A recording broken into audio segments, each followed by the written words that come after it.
Hello friends, Manoj Rajguru की political science classes में आपका स्वागत है। अगर आपको मेरे वीडियो, उनके कंटेंट और उनका प्रेजेंटेशन पसंद आए तो मेरे वीडियोस को लाइक करें, मेरे चैनल को सब्सक्राइब करें और बेल आइकन को दबाएं ताकि आने वाले वीडियोस की नोटिफिकेशन आपको टाइम टाइम पर मिलते रहे और एक ही प्लेटफॉर्म पर आप मेरे सारे वीडियो को एक्सेस कर सकें। Thank you. राज्य की मंत्री परिषद, जैसे कि हम लोग जानते हैं कि सेंटर के अंदर भी एक काउंसिल ऑफ मिनिस्टर्स है।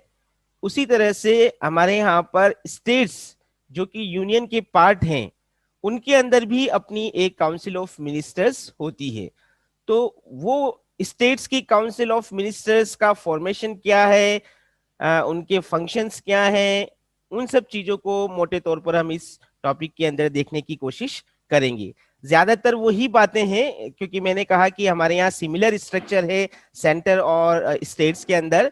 तो ज्यादातर वही बातें हैं जो सेंटर की काउंसिल ऑफ मिनिस्टर्स से रिलेटेड हैं, क्योंकि जो गवर्नमेंट का नेचर है वो नेचर दोनों जगह एक जैसा है, इसलिए कोई विशेष अंतर हम दोनों में नहीं देख सकते। कॉमन बातें बहुत सारी नजर आएगी, इसीलिए मुझे लगता है कि ये टॉपिक समझने में आपको ज्यादा आसानी रहेगी अगर आपको केंद्रीय मंत्री परिषद के बारे में फंडे क्लियर है। तो हम अपनी बात की शुरुआत फिर उन्हीं चीजों से करते हैं कि भारत के अंदर पार्लियामेंट्री सिस्टम को अडॉप्ट किया हुआ है, संसदीय शासन व्यवस्था। और संसदीय शासन व्यवस्था का ये मॉडल हम लोगों ने ब्रिटेन से अडॉप्ट किया हुआ है। तो संसदीय शासन व्यवस्था का ये प्रारूप ना केवल केंद्र के स्तर पर अपनाया गया है, बल्कि इकाइयों यानी कि राज्यों के स्तर पर भी हमने संसदीय व्यवस्था को स्वीकार किया है। तो जिस तरह से केंद्र के अंदर संसदीय शासन व्यवस्था के तहत दो प्रकार की कार्यपालिकाएं हैं, एक जिसको हम नॉमिनल एग्जीक्यूटिव कहते हैं और दूसरा जिसको हम रियल एग्जीक्यूटिव कहते हैं, उसी तरह से स्टेट्स के अंदर भी ड्यूअल एग्जीक्यूटिव है, दोहरी कार्यपालिका है, एक नाम मात्र की कार्यपालिका और दूसरी वास्तविक कार्यपालिका। जैसे केंद्र के अंदर नाम मात्र की कार्यपालिका में राष्ट्रपति को लेते हैं और वास्तविक कार्यपालिका में प्रधानमंत्री और उसके मंत्री परिषद को लेते हैं, उसी तरह से राज्यों के अंदर भी जो दोहरी कार्यपालिका है उसमें नाम मात्र की कार्यपालिका राज्यपाल को लिया जाता है और वास्तविक कार्यपालिका के रूप में हम मुख्यमंत्री और उसकी मंत्री परिषद को लेते हैं। तो जो हमारा आज का टॉपिक है मंत्री परिषद, हम लोग ये कह सकते हैं कि वो राज्यों की कार्यपालिका के अंदर वास्तविक कार्यपालिका की भूमिका का निर्वहन करती है। संविधान के अंदर राज्यों की कार्यपालिका के बारे में कोई विस्तृत चर्चा नहीं की गई है, लेकिन पार्लियामेंट्री सिस्टम के अकॉर्डिंग राज्यों की वास्तविक कार्यपालिका किस प्रकार से होगी, उसके लिए संविधान के 2 अनुच्छेदों के अंदर मुख्यतः उल्लेख किया गया है राज्यों की मंत्री परिषद के बारे में। संविधान का भाग 6 और भाग 6 के दो अनुच्छेद है, अनुच्छेद 163 163 और दूसरा अनुच्छेद 164 164। इन दोनों के अंदर राज्यों की मंत्री परिषद के बारे में उल्लेख किया गया है। तो ये एक और हम बता सकते हैं, ये दोनों अनुच्छेद मुख्य सोर्स हैं जो कि राज्यों की मंत्री परिषद के बारे में संविधान के द्वारा बताए गए हैं। यहाँ पर मैं फिर एक चीज उल्लेखित करना चाहता हूं, जो हम लोगों ने पहले बताया था कि संविधान के अंदर मंत्रिमंडल शब्द का प्रयोग उल्लेखित नहीं है। संविधान के अंदर मंत्री परिषद शब्द का उल्लेख है, काउंसिल ऑफ मिनिस्टर्स जिसको हम कहते हैं, जबकि मंत्रिमंडल का मतलब होता है कैबिनेट। तो जो मुख्य अवधारणा है वो है हमारी राज्यों की कार्यपालिका के संबंध में मंत्री परिषद की अवधारणा, यानी कि राज्यों की मंत्री परिषद काउंसिल ऑफ स्टेट्स जो है, काउंसिल ऑफ मिनिस्टर्स जो है वो स्टेट्स की वो। तो ये कुछ प्रारंभिक बातें थी जो हम राज्यों की मंत्री परिषद के बारे में कर सकते हैं।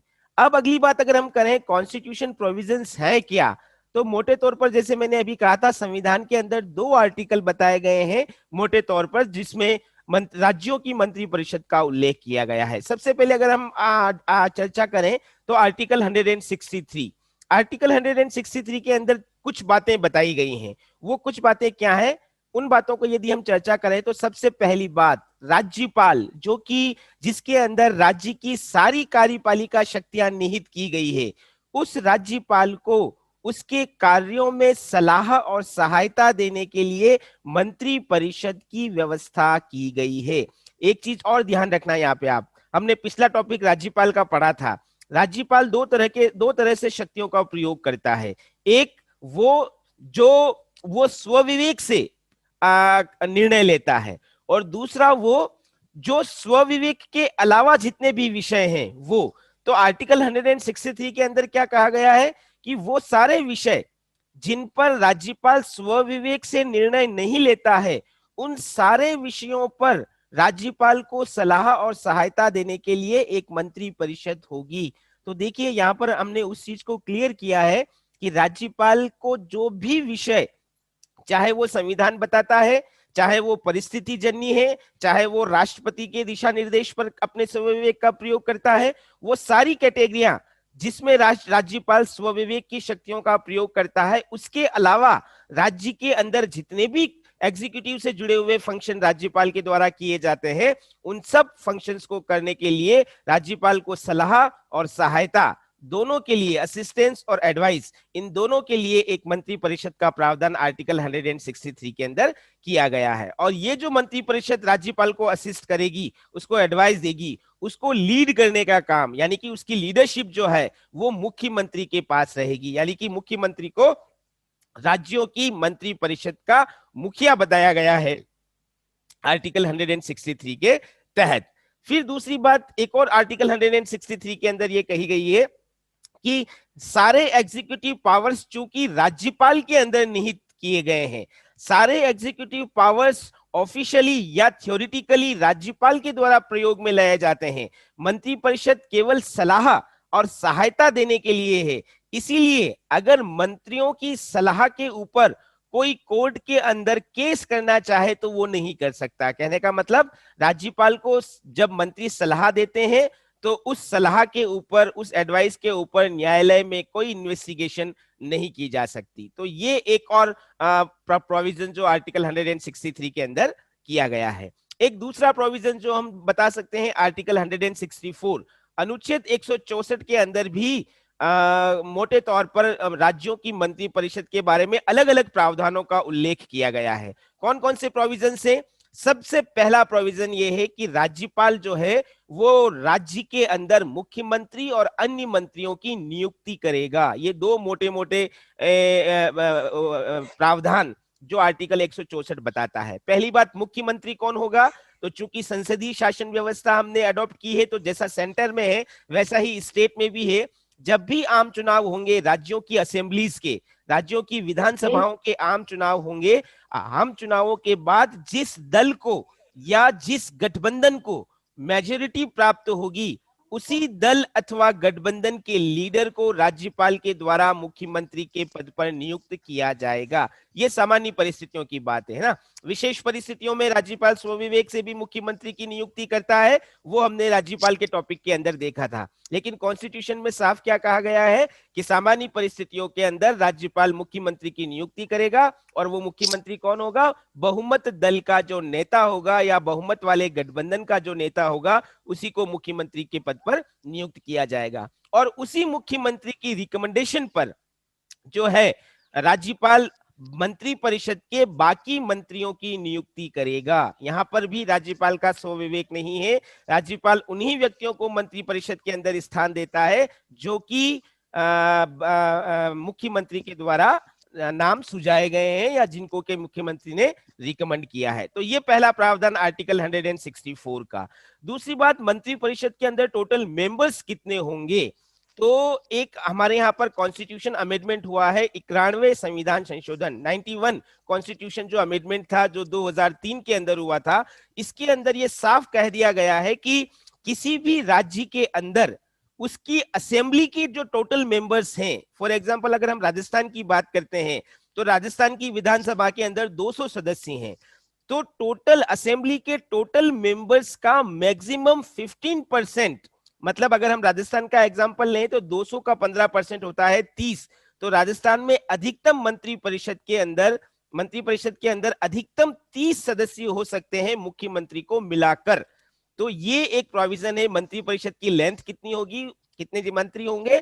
तो हम बता सकते हैं कि मंत्री परिषद के अंदर राज्यों में अधिकतम 15% सदस्य जो कि उस राज्य की विधानसभा के सदस्यों से काउंट की जाती है, इतने मंत्री हो सकते हैं। लेकिन न्यूनतम 12 मंत्री होंगे, ये बात भी इस 91वें संविधान संशोधन के अंदर कहा गया, क्योंकि हमारे यहाँ पर बहुत से स्टेट्स ऐसे हैं और कुछ यूनियन टेरिटरीज ऐसी हैं जहां पर असेंबलीज हैं जिनके जिनके असेंबलीज के नंबर लेस देन 100 है। तो इसीलिए वहां पर मंत्रियों के द्वारा अच्छी तरह से प्रशासन का संचालन किया जाए, इसलिए मिनिमम नंबर भी तय किया गया है कि किसी भी राज्य या यूनियन टेरिटरी के अंदर मिनिमम 12% और मैक्सिमम 15% मंत्री हो सकते हैं वहां की विधानसभा की सदस्य संख्या के अनुरूप। ये मंत्री परिषद की कुल सदस्य संख्या की बात हम यहाँ पर बता सकते हैं। फिर एक और बात जो आर्टिकल 164 करता है वो कि अगर कोई व्यक्ति है ना, जो जिसको कि विधानसभा के सदन की सदस्यता से अयोग्य घोषित कर दिया गया है ना, तो ऐसे व्यक्ति को मंत्री परिषद का सदस्य नहीं माना जाएगा। सपोज करो जनरल इलेक्शन के बाद किसी व्यक्ति को मंत्री परिषद के अंदर नियुक्ति मिल गई है, लेकिन उसके बाद में उसको दल बदल कानून के तहत अयोग्य घोषित कर दिया गया है, तो ऐसे व्यक्ति को भी मंत्री परिषद का सदस्य नहीं माना जाएगा। ये बात आर्टिकल 164 करता है। फिर अगर एक टेन्योर की बात करें, आर्टिकल 164 में मोटे तौर पर कहा गया है कि पूरी मंत्री परिषद का कार्यकाल राज्यपाल के प्रसाद पर्यंत तक, राज्यपाल की इच्छा तक निर्भर करता है। अभी हम इसको और डिटेल में देखेंगे, यहाँ पर हम केवल हाइलाइट्स के रूप में देख रहे हैं कि मंत्री परिषद का कार्यकाल राज्यपाल के प्रसाद पर्यंत पर यानी कि उसकी इच्छा पर निर्भर करता है। आर्टिकल 164 में यह भी कहा गया है कि पूरी मंत्री परिषद कलेक्टिव रेस्पॉन्सिबिलिटी के प्रिंसिपल के आधार पर विधानसभा के प्रति उत्तरदायी होगी। संसदीय शासन व्यवस्था में हम जानते हैं कि कार्यपालिका का निर्माण व्यवस्थापिका में से होता है और कार्यपालिका व्यवस्थापिका के प्रति सामूहिक रूप से उत्तरदायी होती है। उसी प्रिंसिपल को यहाँ पर भी लागू किया गया है संविधान में और कहा गया है आर्टिकल 164 के अंदर कि राज्यों की मंत्री परिषद सामूहिक रूप से संबंधित राज्य की विधानसभा के प्रति उत्तरदायी होगी। आर्टिकल 164 के अंदर ये कहा गया है कि मंत्री परिषद को उसके पद और गोपनीयता की शपथ राज्यपाल के द्वारा दिलाई जाएगी। और एक और बात जो आर्टिकल 164 कहता है कि विधानमंडल के द्वारा, संबंधित राज्य के विधानमंडल के द्वारा मंत्री परिषद के मंत्रियों के वेतन भत्तों का निर्धारण किया जाएगा। मतलब उदाहरण के तौर पर हम अगर राजस्थान की मंत्री परिषद में मंत्रियों का वेतन निर्धारण करना है तो वो राजस्थान की विधानमंडल के द्वारा किया जाएगा। अगर पंजाब या हरियाणा के अंदर मंत्री परिषद के मंत्रियों का वेतन निर्धारण करना है तो वह संबंधित वहां के विधानमंडलों के द्वारा मंत्रियों का वेतन निर्धारित होगा। तो वेतन के संबंध में भी प्रावधान अनुच्छेद 164 के अंदर किया गया है।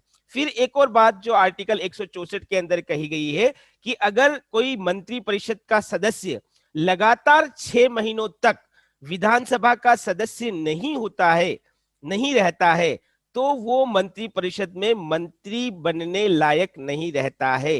देखो, इसको हम दो तरह से समझ सकते हैं।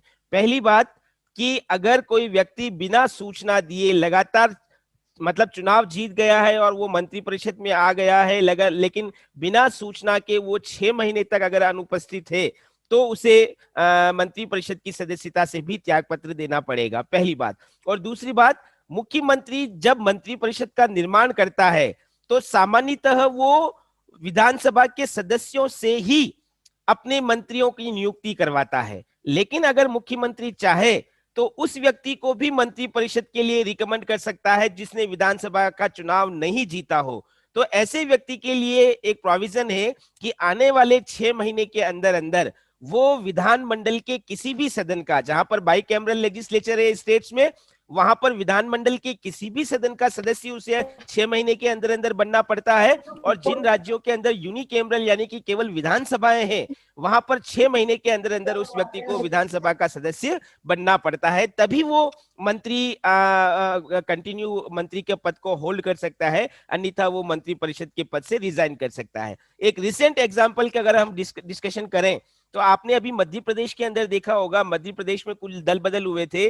ज्योतिरादित्य सिंधिया जो है, जिन्होंने कांग्रेस छोड़कर बीजेपी ज्वाइन की, उनके समर्थकों में से 2 व्यक्तियों को भारतीय जनता पार्टी की शिवराज सिंह चौहान ने मंत्री बनाया था, लेकिन उनकी सदस्यता तब नहीं थी राज्य की विधानसभा की, और 6 महीने भी लगभग पूरे हो गए थे, तो उनको अपने पद से रिजाइन करना पड़ा। और वापिस उपचुनावों के अंदर जब वो चुनाव जीत कर आए, तब अभी वापस उनको सेकंड बार जब वो विधानसभा के सदस्य बन गए, तो पुनः उन्हें मंत्रिपरिषद के अंदर शामिल लिया। तो ये एक रिसेंट एग्जांपल हम अभी मध्य प्रदेश के अंदर देख सकते हैं। कहने का मतलब, कोई भी व्यक्ति अगर 6 महीने तक लगातार अब्सेंट रहता है विधानसभा के अंदर, तो उसे अपने मंत्री पद से त्यागपत्र देना पड़ता है। या अगर कोई व्यक्ति मंत्री राज्य विधानमंडल का सदस्य नहीं है और उसको मंत्री बना दिया जाता है, तो आने वाले 6 महीनों के अंदर अंदर उसे विधानमंडल की सदस्यता ग्रहण करनी पड़ती है। तो ये दो मोटे मोटे अनुच्छेद जो हम बता सकते हैं, अनुच्छेद 163 और अनुच्छेद 164, जो राज्यों की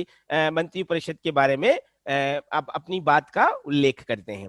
फिर अगर कुछ महत्वपूर्ण तथ्यों की बात करें, तो ये चीज मैं अभी बता चुका हूं आपको कि आर्टिकल 163 के अंदर ये साफ कहा गया है कि राज्यपाल जो है वो अपने सारे काम, जो कि वो स्वविवेक के तहत प्रयोग में नहीं ला रहा है, स्वविवेक के क्षेत्र को छोड़कर बाकी जितने भी काम है, उन कार्यों को करने के लिए वो मंत्रिपरिषद की सलाह मानने के लिए बाध्य है। ये ध्यान रखना आप, यहाँ हम बाध्यता का उल्लेख कर रहे हैं कि जिन कार्यों को राज्यपाल स्वविवेक से करता है, उनके अलावा बाकी जितने भी कार्य हैं, उन कार्यों के लिए वो अपने अपने अपने जो असिस्ट किया गया है, जो मंत्रिपरिषद को एडवाइस करने के लिए जो मंत्रिपरिषद बनाई गई है, उसकी सलाह और उसकी सहायता मानने के लिए बाध्य है। फिर इसी तरह से अभी हमने ये चर्चा और की थी कि मंत्रिपरिषद की जो सलाह है वो कोर्ट के अंदर उसको चैलेंज नहीं किया जा सकता, उसके खिलाफ कोई केस दायर नहीं किया जा सकता। क्यों नहीं किया जा सकता? क्योंकि ये एग्जीक्यूटिव का आपसी मसला है ना, और कार्यपालिका जो भी निर्णय ले रही है वो गोपनीयता के सिद्धांत के आधार पर ले रही है, और गोपनीयता के आधार पर किसने क्या कहा, क्यों कहा, उसके पीछे रीजंस क्या है, ये सब चीजें पब्लिक डोमेन में लाना जरूरी नहीं है।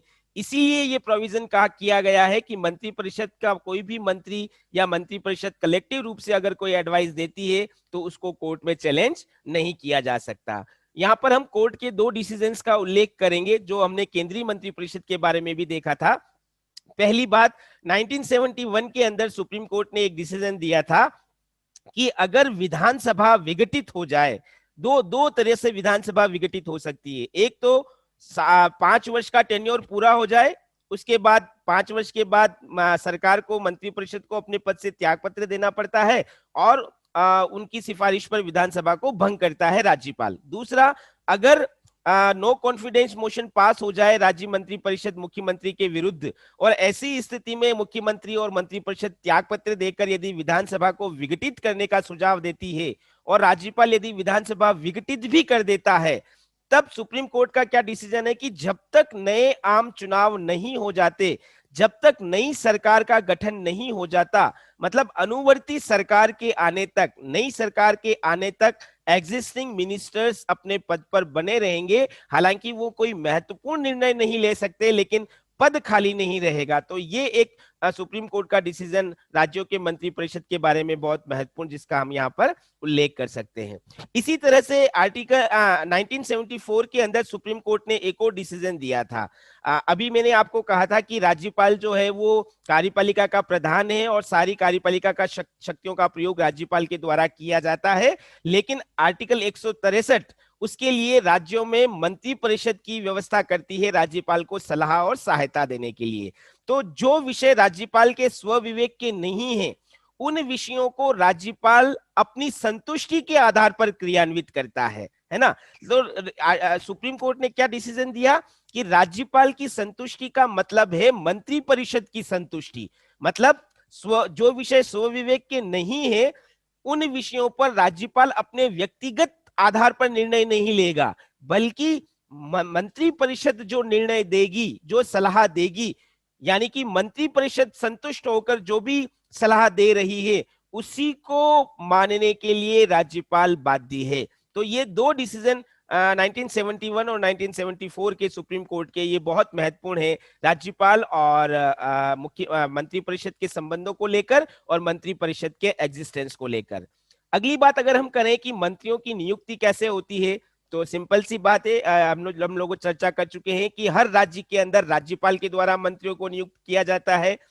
राज्यपाल किन व्यक्तियों को मंत्री नियुक्त करता है, तो उन्हीं व्यक्तियों को मंत्री नियुक्त किया जाता है जिनकी सिफारिश मुख्यमंत्री के द्वारा की जाती है। और जो बहुमत दल अथवा बहुमत वाले गठबंधन के सदस्य होते हैं, हम ये कह सकते हैं कि मंत्री परिषद की नियुक्ति के दौरान राजनीतिक सजातीयता, जो पॉलिटिकल यूनिफॉर्मिटी होती है, उस सिद्धांत का पालन किया जाता है। यहाँ राजनीतिक सजातीयता का मतलब क्या है? जिस दल को बहुमत मिलता है, या अब हम कह सकते हैं कि जिस गठबंधन को बहुमत मिलता है, मंत्री उसी बहुमत वाले दल अथवा गठबंधन से होते हैं, है ना। जैसे कि कुछ देशों में, कुछ शासन व्यवस्थाओं में ये प्रावधान है कि विरोधी दल के व्यक्तियों को भी, अगर जैसे अमेरिका के अंदर हम बात करें तो वहां पर राष्ट्रपति अगर चाहे तो अपोजिशन वाले पार्टी के व्यक्ति को भी अपनी कैबिनेट या अपनी मंत्री परिषद के अंदर स्थान दे सकता है। लेकिन हमारे यहाँ पर राजनीतिक सजातीयता का सिद्धांत अपनाया जाता है संसदीय शासन व्यवस्था के तहत। इसीलिए मुख्यमंत्री बहुमत वाले दल अथवा गठबंधन में से जिन व्यक्तियों को रिकमेंड करता है, उन्हीं व्यक्तियों को राज्यपाल मंत्री के पद पर नियुक्त करता है। फिर एक और, जब हम एलिजिबिलिटी की बात करते हैं तो एक यहां पर ये कह सकते हैं कि जो व्यक्ति मंत्री परिषद में के लिए रिकमेंड किया जा रहा है मुख्यमंत्री के द्वारा, उसका दोनों में से किसी भी एक सदन का सदस्य होना आवश्यक है। दोनों का मतलब यहां पर आप क्लियर समझ लीजिए कि हमारे यहां पर अभी एट प्रेजेंट 6 स्टेट्स ऐसे हैं जहां बाई कैमरल लेजिस्लेचर है, विधानमंडल जिसको हम कह रहे हैं, जिसमें उच्च सदन विधान परिषद है और निम्न सदन विधानसभा है। बाकी स्टेट्स के अंदर केवल विधानसभा ही है। तो जहां बाई कैमरल लेजिस्लेचर है, वहां पर दोनों में से किसी एक सदन का सदस्य होना जरूरी है, और जहां पर यूनिकैमरल लेजिस्लेचर है, वहां पर उसी विधानसभा का सदस्य होना जरूरी है। ऐसे व्यक्ति को मंत्री परिषद के अंदर नियुक्ति दी जा सकती है। लेकिन जैसा कि अभी थोड़ी देर पहले हमने कहा कि अगर मुख्यमंत्री किसी बाहर के व्यक्ति को भी मंत्री परिषद के अंदर नियुक्ति प्रदान करवाता है, तो उस व्यक्ति को आने वाले 6 महीने के अंदर अंदर दोनों सदनों में से, यानी कि विधानमंडल अथवा विधानसभा की सदस्यता ग्रहण करनी ही पड़ती है, या तो चुनाव के द्वारा या मनोनयन के द्वारा। तो ये एक प्रावधान है जो कि मंत्रियों की नियुक्ति के लिए हम बता सकते हैं। ये चीजें हम लोग हमने देख ली है कि गैर सदस्य को भी मंत्री बनाया जा सकता है। उसके लिए कंडीशन ये है कि आने वाले 6 महीने के अंदर अंदर उसे चुनाव लड़कर या मनोनयन के माध्यम से विधानमंडल की सदस्यता ग्रहण करनी पड़ सकती है। यहाँ पर एक चीज और, जैसे कि हमने कहा कि बहुत सारे स्टेट्स में तो हमारे यहाँ यूनिकैमरल लेजिस्लेचर है,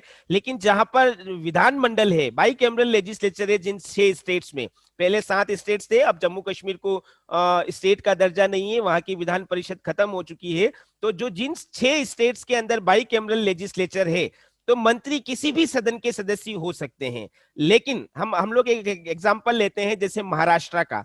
महाराष्ट्र के अंदर अगर कोई व्यक्ति विधान परिषद का सदस्य है और वो महाराष्ट्र की मंत्री परिषद का हिस्सा है, तो वो महाराष्ट्र की विधानसभा, जो कि वहां का लोअर हाउस है, उसकी बैठकों में भाग ले सकता है।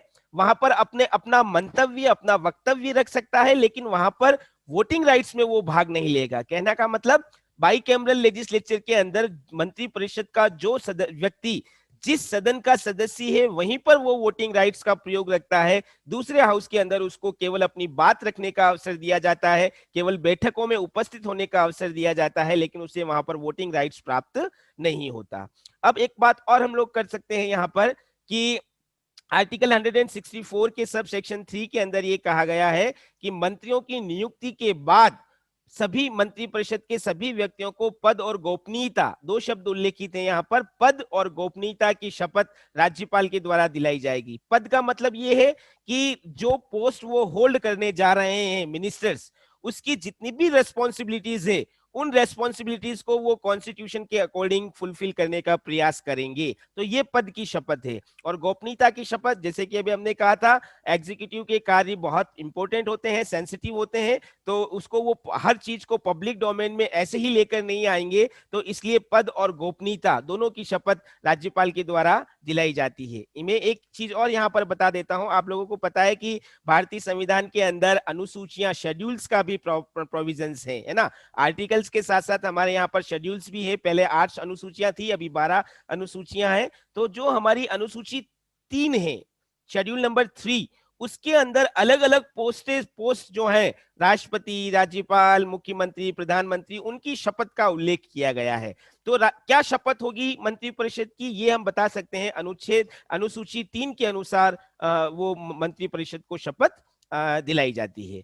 फिर एक चीज और यहाँ पर मंत्रियों की नियुक्ति को लेकर जो बहुत विशेष है, 4 राज्य हमारे यहाँ पर ऐसे हैं, मध्य प्रदेश, छत्तीसगढ़, झारखंड और उड़ीसा, जहां पर ट्राइबल कम्युनिटी को, उनके डेवलपमेंट को, उनके इंटरेस्ट को ध्यान में रखते हुए कॉन्स्टिट्यूशन में ये प्रोविजन किया गया है कि यहां पर एक ट्राइबल मिनिस्टर अनिवार्यतः होगा। ध्यान रखना, मध्य प्रदेश, छत्तीसगढ़, झारखंड, उड़ीसा के अंदर वर्तमान में ट्राइबल मिनिस्टर एसेंशियल होगा काउंसिल ऑफ मिनिस्टर्स के अंदर। पहले इसमें बिहार भी शामिल था, लेकिन जब राज्यों का बंटवारा हुआ, यानी कि बिहार से जब झारखंड बन गया, तो अब बिहार में इतनी पॉपुलेशन नहीं है ट्राइबल की, इसीलिए 2006 में 94th कॉन्स्टिट्यूशनल अमेंडमेंट हुआ और उसके माध्यम से बिहार के लिए ये बाउंडेशन हटा दी। बाकी पहले बिहार के अंदर भी एक ट्राइबल मिनिस्टर का होना जरूरी था। तो अभी केवल 4 राज्य हैं, मध्य प्रदेश, छत्तीसगढ़, झारखंड, उड़ीसा, जहां पर मंत्रिपरिषद के अंदर ट्राइबल मिनिस्टर का एक अलग से डिपार्टमेंट, एक अलग से विभाग होना आवश्यक है। अगर हम रेस्पॉन्सिबिलिटी की बात करें तो आर्टिकल 164 के अंदर 2 तरह के उत्तरदायित्व की चर्चा की गई है, एक कलेक्टिव रेस्पॉन्सिबिलिटी और एक इंडिविजुअल रेस्पॉन्सिबिलिटी। ये बिल्कुल वैसी की वैसी है जैसे कि हमने सेंटर की काउंसिल ऑफ मिनिस्टर्स के बारे में पढ़ा था।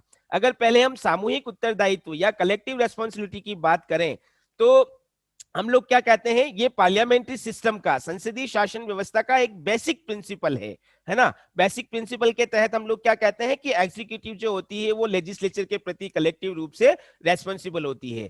आर्टिकल 164 के सब सेक्शन 2 में भी ये कहा गया है कि राज्यों की मंत्रिपरिषद जो है वो सामूहिक रूप से विधानसभा के प्रति उत्तरदायी होगी, यानी कि जब तक विधानसभा में बहुमत रहेगा तब तक ये मंत्रिपरिषद अपने पद पर कार्य करेगी, और जैसे ही ये बहुमत खो देती है वैसे ही तुरंत पूरी मंत्रिपरिषद को अपने पद से त्यागपत्र देना पड़ता है। इसीलिए हम क्या कह रहे हैं कि इनका मंत्रिपरिषद का जो कार्यकाल है वो उसकी बहुमत पर निर्भर करता है, विधानसभा के बहुमत पर निर्भर करता है। पहली एक बात।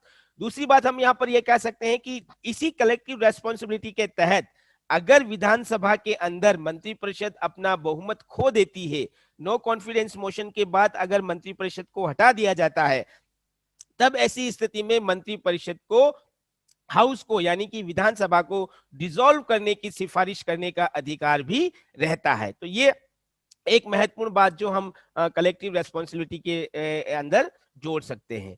फिर एक चीज और, कलेक्टिव रेस्पॉन्सिबिलिटी की जब हम बात कर रहे हैं तो हम ये कह सकते हैं कि कलेक्टिव रेस्पॉन्सिबिलिटी के अंदर काउंसिल ऑफ मिनिस्टर्स के जितने भी मंत्री हैं, जितने भी मिनिस्टर्स हैं, उन सबके ऊपर ये निर्णय मान्य होते हैं, उन सबके ऊपर ये प्रिंसिपल अप्लाई होता है।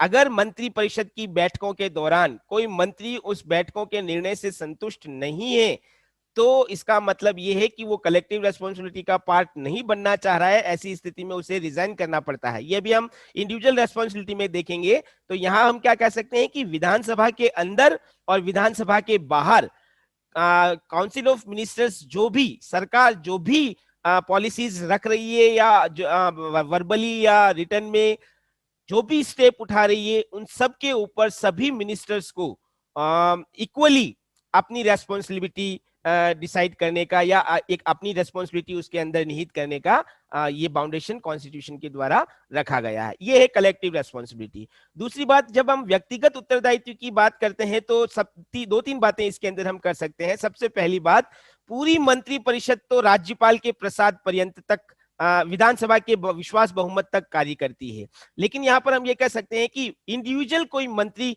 राज्यपाल के प्रसाद पर्यंत तक काम करता है ना, क्योंकि नियुक्त कौन कर रहा है, राज्यपाल कर रहा है। भले ही वो मुख्यमंत्री की सिफारिश पर कर रहा है, लेकिन ऑफिशियली किसी मंत्री की नियुक्ति राज्यपाल के द्वारा की जा रही है। इसीलिए आर्टिकल 164 के सब सेक्शन 1 में कहा गया है कि व्यक्तिगत रूप से किसी मंत्री का कार्यकाल राज्यपाल की इच्छा तक निर्भर करेगा। हालांकि राज्यपाल मुख्यमंत्री के कहने पर ही किसी मंत्री से रेजिग्नेशन ले सकता है, लेकिन फिर भी ऑफिशियली हम राज्यपाल की इच्छा को सर्वोपरि यहां पर बता सकते हैं। अगर कोई मंत्री कभी भी उसकी परफॉर्मेंस अच्छी नहीं है या वो कैबिनेट के साथ साथ या काउंसिल ऑफ मिनिस्टर्स के साथ तालमेल नहीं बैठा पा रहा है, तब ऐसी कंडीशन में मुख्यमंत्री उससे इंडिविजुअली रेजिग्नेशन लेने की उसको एडवाइस दे सकता है और वो मंत्री फिर राज्यपाल को अपना रेजिग्नेशन सौंपता है। यहाँ पर हम ये कह सकते हैं कि ये इंडिविजुअल रेस्पॉन्सिबिलिटी इसलिए तय की गई है क्योंकि कलेक्टिव रेस्पॉन्सिबिलिटी को इफेक्टिव बनाने के लिए या हर व्यक्ति मंत्री परिषद के साथ सामूहिक रूप से जुड़ा रहे, उसको इफेक्टिव बनाने के लिए ये इंडिविजुअल रेस्पॉन्सिबिलिटी को तय किया गया है। मंत्री परिषद का कार्यकाल कितना है, इसको लेकर हम अलग अलग बातें बता सकते हैं। पहली बात, सामान्यतः 5 वर्ष तक, जनरल इलेक्शन के बाद जब तक हाउस का टेन्योर रहेगा तब तक मंत्री परिषद का कार्यकाल भी रहेगा। तो विधानसभा के सदस्यों का कार्यकाल 5 वर्ष है, तो हम ये कह सकते हैं कि सामान्य परिस्थितियों में मंत्री परिषद का कार्यकाल भी 5 वर्ष है। लेकिन इसमें एक चीज और हम कह सकते हैं कि अगर आर्टिकल 356 के आधार पर अगर राज्य के अंदर संवैधानिक आपात लगा दिया जाता है, जिसको कि हम राष्ट्रपति शासन कह रहे हैं, आर्टिकल 356 के तहत आपातकाल भी कहते हैं, इमरजेंसी पावर भी है राष्ट्रपति की ये, तो अगर आर्टिकल 356 के तहत राज्य के अंदर इमरजेंसी लगा दी गई है तो पूरी मंत्री परिषद को उसी समय अपने पद से त्यागपत्र देना पड़ता है। दूसरी बात ये, तीसरी बात हम यहाँ पर ये कह सकते हैं कि मुख्यमंत्री पहले भी त्यागपत्र दे सकता है ना, क्योंकि चूंकि मुख्यमंत्री मंत्री परिषद को लीड कर रहा है, तो अगर नेतृत्व ही जा रहा है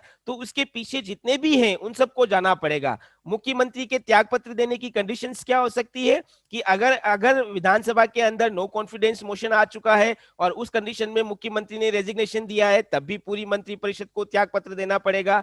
अगर मुख्यमंत्री इंडिविजुअली अपने अपने दल के अंदर अपना प्रभाव खो चुका है या अपने गठबंधन के अंदर अपना प्रभाव खो चुका है और वो दल या गठबंधन अपना लीडर बदलना चाहता है, ऐसी कंडीशन में अगर मुख्यमंत्री अपने पद से त्यागपत्र देता है तब भी पूरी मंत्री परिषद को अपने पद से त्यागपत्र देना पड़ता है। तो अलग अलग कंडीशंस के ऊपर डिपेंड करता है कि मंत्री परिषद का कार्यकाल कितना है। ये मंत्री परिषद के टेन्योर को लेकर हम बात कर सकते हैं।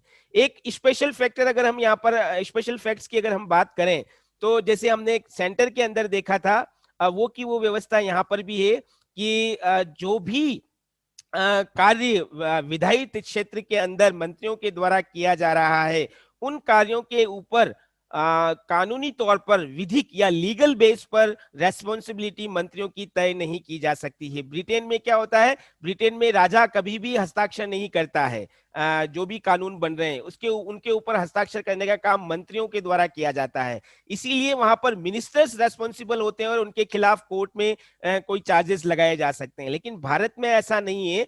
जिस राज्यों के अंदर राज्यपाल के द्वारा विधेयकों पर हस्ताक्षर किया जाता है, इसीलिए मंत्रियों के ऊपर कभी कोई रेस्पॉन्सिबिलिटी, लीगल रेस्पॉन्सिबिलिटी डिसाइड नहीं की जा सकती एग्जीक्यूटिव फंक्शंस को लेकर, और इसीलिए उनके अगेंस्ट कोर्ट में कोई इन्वेस्टिगेशन भी नहीं की जा सकती। ये एक महत्वपूर्ण बात जो हम यहाँ पर बता सकते हैं। मंत्री परिषद किस उसकी संरचना किस तरह की होती है, तो जैसे हमने केंद्र के अंदर बात करी थी, राज्यों में भी वही व्यवस्था है। 3 तरह के मंत्री होते हैं, कैबिनेट मंत्री, फिर राज्य मंत्री, और तीसरा हम उप मंत्री की बात करते हैं। उप मंत्री का प्रावधान बहुत कम होता है, बहुत एसेंशियल रिक्वायरमेंट होती है उसी समय उप मंत्री नियुक्त किए जाते हैं। बाकी जनरली हमारे यहाँ पर कैबिनेट मंत्री, राज्यों के अंदर कैबिनेट मंत्री और राज्य मंत्री ही देखने को मिलते हैं। कैबिनेट मंत्री हर विभाग का मुखिया होता है। यहाँ पर देखिए मैंने लिखा हुआ मंत्रालय है, लेकिन एक आपको स्पेशल इस बुलेट के अंदर नजर आ रहा होगा, संविधान के अंदर राज्यों के संदर्भ में मिनिस्ट्री का शब्द का उल्लेख नहीं किया गया है। जैसे हम केंद्र के बारे में बोलते हैं ना, गृह मंत्रालय, वित्त मंत्रालय या रक्षा मंत्रालय, finance ministry, defence ministry, home ministry, राज्यों की कार्यपालिका के अंदर ये मिनिस्ट्री वर्ड यूज में नहीं लिया जाता है, बल्कि डिपार्टमेंट शब्द का उल्लेख किया जाता है। Home department, finance department, commerce department. तो कहने का मतलब यहाँ मंत्रालय की बजाय विभाग शब्द का उल्लेख किया है। तो हर विभाग का एक मुखिया बनाया जाता है, जो अगर वो महत्वपूर्ण विभाग है तो वो कैबिनेट मंत्री है, और उस कैबिनेट मंत्री के द्वारा उसकी नीतियों का निर्धारण किया जाता है।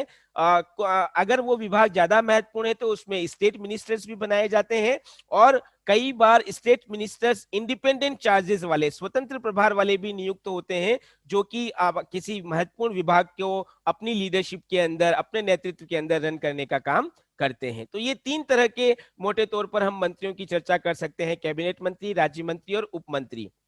इसके अलावा हमारे यहाँ पर संसदीय सचिव की भी व्यवस्था है, सेक्रेटरी बनाने का, जो कि बहुत महत्वपूर्ण अगर हो कोई कार्य, तो उस कार्य को संपादित करने के लिए राज्य मंत्री परिषद में संसदीय सचिव की भी नियुक्ति की जा सकती है, जो कि जो सीनियर मिनिस्टर्स होते हैं उनको असिस्ट करने का काम, उनको कोऑपरेट करने का काम करते हैं। जरूरी नहीं है कि हर स्टेट के अंदर संसदीय सचिव को नियुक्त किया जाए। इसी तरह से हमारे यहाँ पर डेप्यूटी चीफ मिनिस्टर्स को भी कई बार नियुक्त किया जाता है। आपको ध्यान होगा थोड़े समय पहले तक राजस्थान में अशोक गहलोत के साथ साथ सचिन पायलट को उप मुख्यमंत्री बनाया गया था।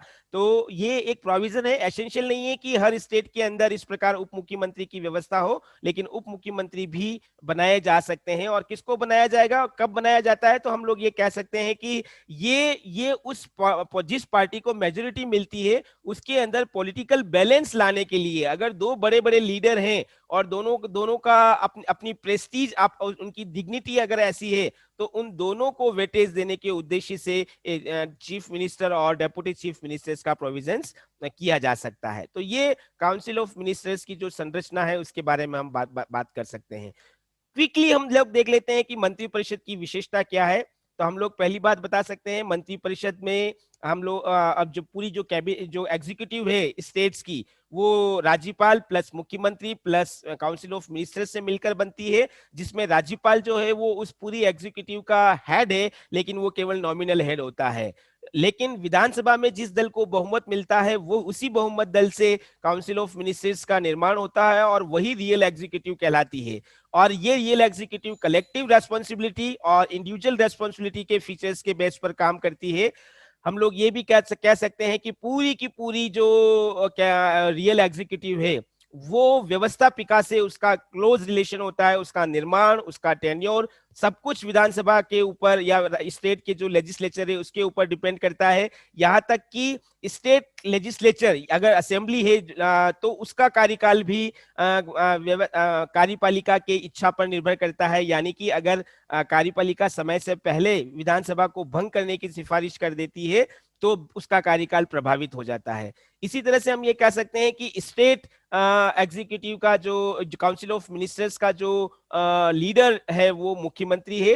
आर्टिकल 163 में साफ ये कहा गया है कि मंत्रिपरिषद का नेतृत्व मुख्यमंत्री के द्वारा किया जाएगा। ये पूरी जो मंत्रिपरिषद है वो गोपनीयता के सिद्धांत के आधार पर काम करती है और इन स्पेशल सर्कमस्टांसेस के अंदर मंत्रिपरिषद के अंदर उप मुख्यमंत्री पद की भी व्यवस्था की गई है। तो ये कुछ मंत्रिपरिषद की विशेषताएं हम बता सकते हैं। अब हमारा एक छोटा टॉपिक बच जाता है मंत्रिपरिषद के कार्य क्या हैं। तो जब हम मुख्यमंत्री पढ़ेंगे, क्योंकि मंत्रिपरिषद के अलग से सेपरेट उस तरह से कार्य नहीं है जैसे कि सेंटर के अंदर है ना। हालांकि मंत्रिपरिषद कुछ महत्वपूर्ण कार्यों को संपादित करती है। तो जब हम मुख्यमंत्री पढ़ेंगे तो उसके साथ ही हम देखेंगे कि स्टेट के काउंसिल ऑफ मिनिस्टर्स के फंक्शंस क्या हैं और उसके बाद उसमें मुख्यमंत्री का रोल किस तरह से रहता है। ये सब हमारी अगली क्लास का टॉपिक होगा।